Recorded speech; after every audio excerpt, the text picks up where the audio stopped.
우리 오늘 함께 나눌 말씀은 창세기 37장 12절에서 24절까지 말씀입니다.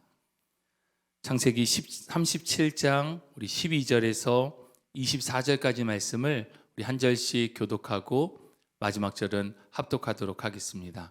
창세기 37장 12절에서 24절입니다. 그의 형들이 세겜에 가서 아버지의 양떼를 칠 때에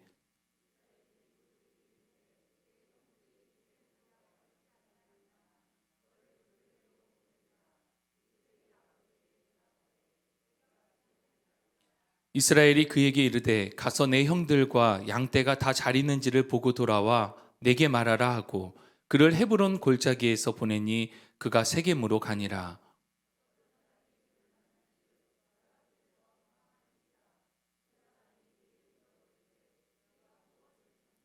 그가 이르되 내가 내 형들을 찾으오니 청하건대 그들이 양치는 곳을 내게 가르쳐 주소서.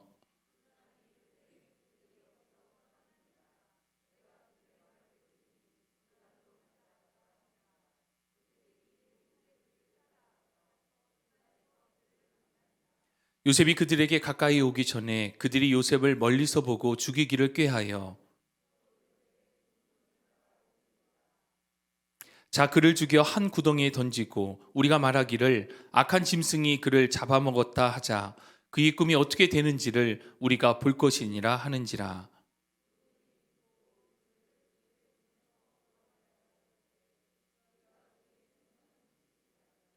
르우벤이 또 그들에게 이르되 피를 흘리지 말라 그를 광야 그 구덩이에 던지고 손을 그에게 대지 말라 하니 이는 그가 요셉을 그들의 손에서 구출하여 그의 아버지에게로 돌려보내려 함이었더라.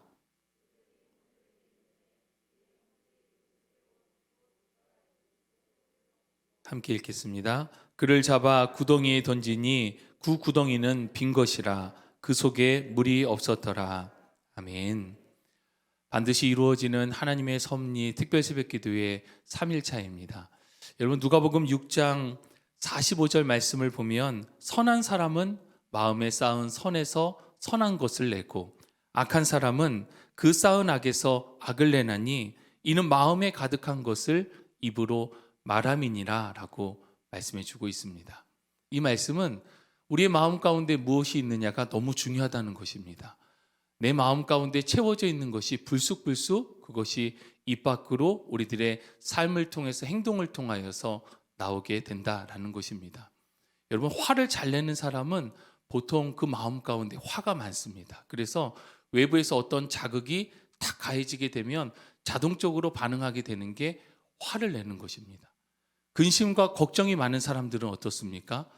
어떤 일을 당하게 되면 외부에서 어떤 자극이 오게 되면 자신도 모르게 마음 가운데 있었던 근심과 걱정이 입술을 통하여 표현되어지고 표정과 삶을 통하여서 그 근심과 걱정이 그대로 드러난다라고 하는 것입니다.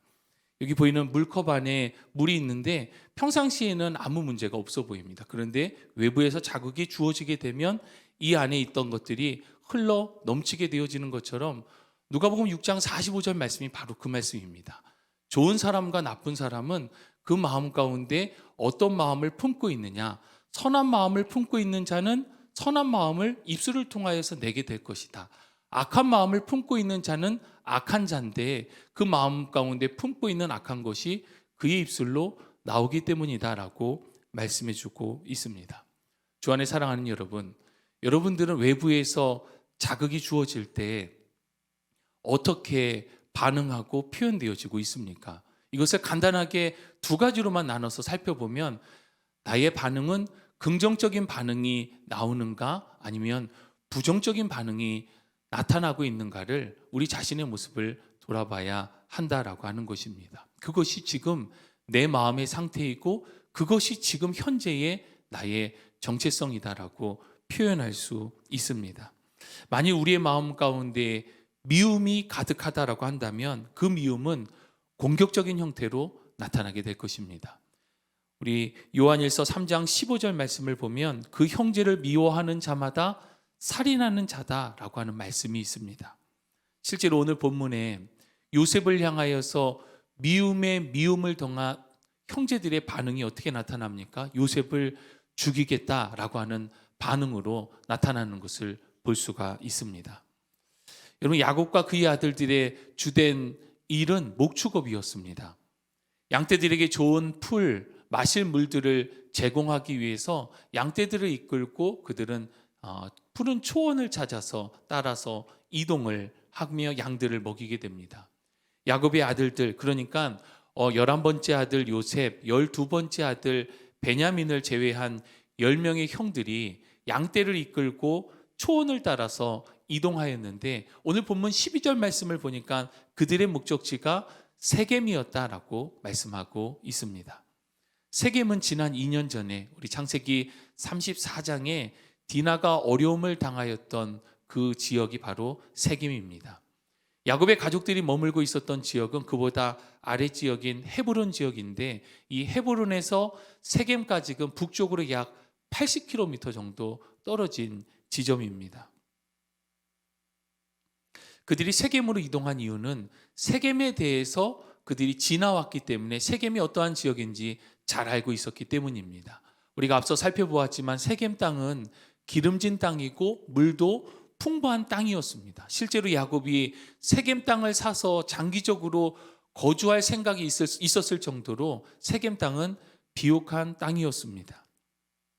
형들이 양떼를 몰아서 이 세겜으로 가서 양들을 먹이고 있었습니다. 야곱은 그의 아들들이 양떼를 잘 먹이고 있는지 확인하기 위해서 요셉을 불러서 요셉에게 그곳을 다녀오라고 이야기합니다. 14절을 보면 야곱이 요셉에게 이렇게 얘기합니다. 보고서 돌아와서 나에게 말해달라. 우리 어제 요셉이 어떤 사람인지에 대해서 살펴보았는데, 요셉은 정말 자신이 본 것을 하나도 빠짐없이 그대로 이야기하는, 정직해도 너무 정직한 사람이었습니다. 그러니까 야곱의 입장에서 믿을 만한 사람은 요셉이었습니다. 그리고 이 요셉을 형들에게 보내는 것은 형들에 대해서, 나머지 아들들에 대해서 못 믿어온 마음들이 있었기 때문에 요셉을 통해서 그들이 잘하고 있는지 확인하기 위해서 보냈다라고 하는 것입니다. 반대로 형들의 입장에서는 어떻습니까? 요셉이 온다라고 하는 것은 아버지의 눈, 아버지에게 고자질하기 위해서 오는 동생으로밖에 보이지 않았을 것입니다. 헤브론에서 세겜까지 거리가 약 80km 정도라고 했는데, 당시에 17살이었던 요셉이 이 세겜 땅까지 이동하는 데는 약 3일 정도 걸렸을 것입니다. 홀로 그 길을 간다라고 하는 것은 굉장히 위험한 부담도 있었을 것입니다. 그렇게 약 3일 정도 이동해서 세겜에 도착해서 양떼들이 있을 만한 들을 살펴보았는데 형들과 양떼들을 만날 수 없었습니다. 그때 어떤 한 사람을 만나게 되고, 그 사람이 형들과 양떼들이 도단이라고 하는 지역으로 이동했다라고 알려줍니다. 도단은 세겜에서 북서쪽으로 약 21km 정도 떨어진 지점입니다. 그러니까 아마도 3일 길을 이동했던 요셉은 다시 하루 길을 열심히 부지런히 이동해야 그 도단이라고 하는 지역에 도착할 수 있었을 것입니다. 도단도 마찬가지로 지형 자체는 험난한 지역도 있지만 땅이 비옥하고 물이 많은 지역이 바로 이 도단이라고 하는 지역이었습니다. 그렇게 요셉이 부지런히 이동해서 도단 땅에 이르게 되고, 저 멀리 형과 양떼들이 있는 것을 발견하게 됩니다. 반대로 형들도 저 멀리서 요셉이 양떼가 있는, 형들이 있는 곳으로 다가오고 있는 것을 보게 됩니다. 이때 형들의 반응은 18절을 보면 요셉의 형들이 저 멀리 요셉을 바라보며 요셉을 죽이기로 작정합니다. 그러면서 이렇게 얘기합니다. 요셉을 향해서 저기 보라, 꿈꾸는 자가 오는도다. 여기서 이야기하는 꿈꾸는 자라고 하는 표현은 조롱의 표현입니다. 그가 생각하고 있는 것들이 허황된 꿈이다. 그는 교만한 자다, 자기 세계에 갇혀있는 자다라고 하는 의미가 그 안에 내포되어져 있습니다. 요셉을 죽이기로 작정한 그의 형들이 구체적으로 요셉을 죽이기 위한 계획을 세웁니다. 20절을 보면 요셉을 죽여서 구덩이에 던져서 묻어버리고 아버지를 비롯한 가족들에게는 맹수에게 잡아먹혔다라고 이야기하자라고 형제들이 서로 입을 맞춥니다. 그러면서 다시 요셉의 꿈을 비웃습니다. 요셉이 꾸었던 꿈이 무엇입니까? 요셉 앞에 요셉의 모든 형제들, 요셉의 아버지 어머니가 그의 앞에 절을 했다라고 하는 꿈이었습니다. 그런데 지금 그 요셉이 자신들 앞에서 곧 죽을 목숨이 된 것입니다. 요셉의 꿈이 이루어지나 보자라고 다시금 요셉 앞에서 요셉을 비웃고 조롱하고 있습니다. 참으로 무서운 모습이 아닐 수 없습니다. 아무리 사람을 미워해도 살인을 하자고 온 형제들이 한마음이 됐습니다. 10명의 형제들이 요셉을 죽이자. 그 대상이 그런데 형제, 친족인 자신들의 동생이었던 것입니다. 이때 맏형인 르우벤이 형제들에게 한 가지 제안을 합니다. 우리들의 손으로 피를 묻힐 필요는 없다라는 것입니다. 요셉을 자신들의 손으로 죽이지 말고 다만 깊은 구덩이에다 요셉을 던져 넣음을 통해서 그가 자연스럽게 죽도록 만들자라고 하는 제안이었습니다. 르우벤의 말대로 그 형제들은 요셉을 잡아서 그가 입고 있었던 채색 옷을 벗기고 그를 물도 없는 곳, 빠져나올 수 없는 구덩이에다가 던져 넣었습니다. 본문은 르우벤이 형제들에게 이러한 제안을 한 것을 두고 일단 요셉을 살리기 위한 제안이었고 나중에 그를 구하여서 집으로 아버지께로 안전하게 돌려보내기 위한 제안이었다라고 본문은 말씀해 주고 있습니다. 여러분, 하나님께서 요셉에게 꿈을 주셨고 이 꿈은 장차 되어질 일에 대한 하나님의 약속이었습니다. 그런데 그의 형제들이 보기에는 그 꿈은 조롱의 대상이었습니다. 그런데 요셉은 이 일에 대해서 의심이 없었습니다. 자신이 꾸었던 꿈에 대해서 자신의 아버지, 형제들 가운데 이 이야기를 이야기한다는 것은 내가 무언가 열심히 해서 형제들보다 높은 자리, 아버지보다 높은 자리에 이르겠다라고 하는 것이 아니라 이 꿈을 하나님께서 자신에게 보여주신 것을 믿었기 때문에 그의 형제들과 아버지 앞에서 이야기했다라고 하는 것입니다. 그런데 여러분, 하나님께서 주신 이 꿈이, 이 약속이 성취되어지기까지는 결코 짧은 시간이 결코 그것이 바로 이루어지지는 않았다라고 하는 것입니다. 17살이었던 요셉이 30세의 애굽의 총리가 되기까지 그의 삶은 이로 말할 수 없는 고통의 연속이었기 때문입니다. 이때에 요셉이 붙들고 있었던 것이 바로 하나님께서 주신 꿈입니다. 그렇기 때문에 중요한 것은 우리는 하나님께서 주시는 약속, 하나님께서 주시는 꿈을 신뢰하는가라고 하는 부분을 우리는 반드시 되새겨야 할 것입니다. 여러분, 한 소년이 연을 날리고 있었습니다. 연을 날리고 있는데 안개가 많다 보니까 그 연이 높이 날아서 잘 보이지 않을 정도가 되었습니다. 지나가던 한 사람이 이 소년에게 다가와서 야, 너는 연이 보이니? 라고 물었습니다. 이때 소년이 자신이 갖고 있었던 실타래, 이 연줄을 잡고서 그에게 대답하기를, 그럼요, 이 연이 지금 제 눈에는 보이지 않지만 이 연이 제 머리 위에 있다라고 하는 것을, 저 푸른 하늘에 있다라고 하는 것을 너무나도 잘 알려주고 있습니다 라고 이야기를 했습니다. 그렇습니다, 여러분. 하나님을 향한 연줄, 이것이 곧 믿음이고 이 믿음이면 충분하다라고 하는 것입니다. 요셉이 꾸었던 꿈이 곧 요셉에게 연줄이요 믿음이었습니다. 그는 어려움 가운데 10여 년을 고통하고 누명도 쓰게 되어지고 감옥에 가기도 하였지만 그 가운데에도 하나님께서 주신 꿈, 하나님께서 주신 이 약속의 연줄을 붙들고 믿음으로 반응하며 나아갔다라고 하는 것입니다.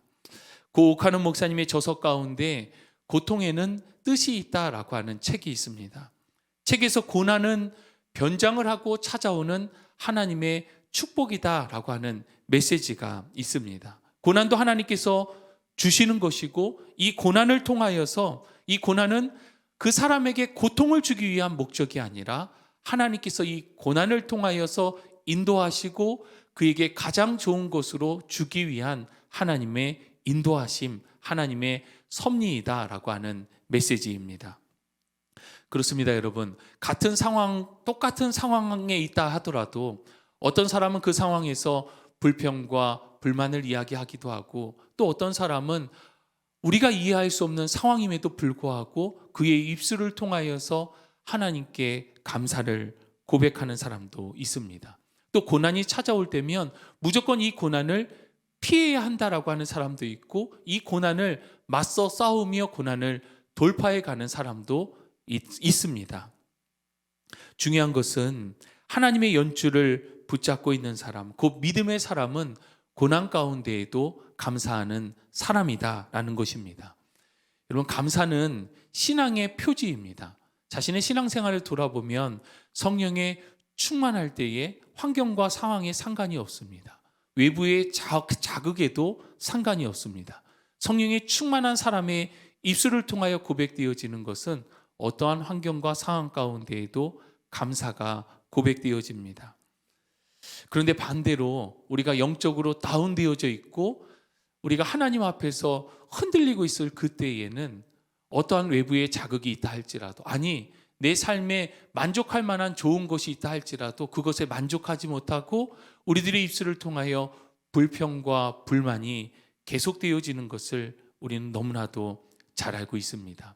이 원리는 우리 앞서 살펴보았던 마음의 그릇 원리와 같습니다. 선한 사람은 그 마음 가운데 쌓은 선으로 선을 내고, 악한 사람은 그 쌓은 악을 통하여서 악을 내듯이 마음에 가득한 것이 결국에는 우리의 입술을 통하여 우리의 삶을 통하여 나오게 되어져 있다는 것입니다. 내 마음 속에 쌓여진 것이 결국 내 입술을 통하여서 나오게 되어집니다. 이것을 다른 사람들은 볼 수 없게 때로는 잘 포장할 수도 있습니다. 이 마치 이 컵 안에 물이 어느 정도 담겨져 있는지, 이 물이 어떤 물인지 보이지 않게끔 잘 포장할 수도 있을 것입니다. 그런데 외부의 자극이 올 때면 이 물은 곧 쏟아지기 마련입니다. 우리의 마음에 선한 마음을 담아낼 수 있기를 바랍니다. 요셉의 형들은 요셉에 대해서 시기하는 마음이 있었고 미워하는 마음이 차츰 더해지다 보니까 그 마음에 쌓은 이 미움의 마음, 시기의 마음들이 결국에는 살인의 마음으로 바뀌어졌던 것을 보게 되어집니다. 그 결과가 바로 오늘 본문에 너무나도 잔인하게 동생을 죽이겠다라고 하는 형제들의 단결된 모습, 그릇된 모습인 것입니다. 주 안에 사랑하는 여러분, 미움의 마음, 시기의 마음, 분노의 마음과 같은 불신앙은 결국 가시와도 같습니다. 이러한 가시와 같은 마음이 내 주변에 있는 사람들을 아프게 찌릅니다. 주변에 있는 사람만 찌르는 것이 아니라 결국에는 나 자신도 찌르게 되어지고 눈물을 흘릴 수밖에 없게 되는 것입니다. 우리 안에 선한 마음을 품고 믿음의 연주를 붙들 수 있기를 바랍니다. 이러한 선한 마음과 믿음은 어떠한 상황 가운데에도 우리의 입술을 통하여 감사로 표현되어질 것입니다. 먼저는 우리 하나님의 은혜 가운데 감사를 표현할 수 있기를 바랍니다. 믿음의 연주를 붙들고 하나님께서 하실 일들에 대한 기대를 가지고 우리는 믿음으로 반응하면 되는 것입니다. 왜냐하면 믿음의 연줄이 이 연이 잘 날아가고 있다라고 하는 것을, 하나님의 섭리가 그대로 성취되어져 가고 있다라고 하는 것을 이미 우리들 가운데 증거하고 있기 때문입니다. 보이지 않는다 할지라도 하나님께서 일하고 계시다라고 하는 것입니다. 나에게 주신 가족, 나에게 주신 환경과 상황은 하나님께서 수고하고 무거운 짐으로 주신 것이 아니라 하나님의 축복입니다. 감사로 고백하게 된다면 내 주변에 있는 모든 사람들, 환경들은 감사가 되어질 것이고, 또 원망으로 고백하게 된다면 그 원망은 사그라들지 않고 계속해서 나타나게 되고 발전되어지게 되고 나쁜 열매로 나타나게 될 것입니다. 다 이해할 수 없을 때라도 하나님의 섭리와 은혜를 고백하며 감사함으로 기도할 수 있는 저와 여러분 되기를 간절히 사모합니다. 오늘도 이러한 약속의 말씀을 붙들고 우리들의 삶 가운데 감사를 고백하십시오. 지금 이 시간 이 자리를 감사하고 함께하고 있는 사람들로 인하여서 감사하고, 잃어버린 것을 슬퍼하시기보다 하나님께서 주신 것, 하나님께서 주실 것에 대한 기대와 감사로 하나님의 기쁨 되어지는 선한 것을 쏟아내는 선한 영향력 있는 삶이 되시기를 주님의 이름으로 축복합니다.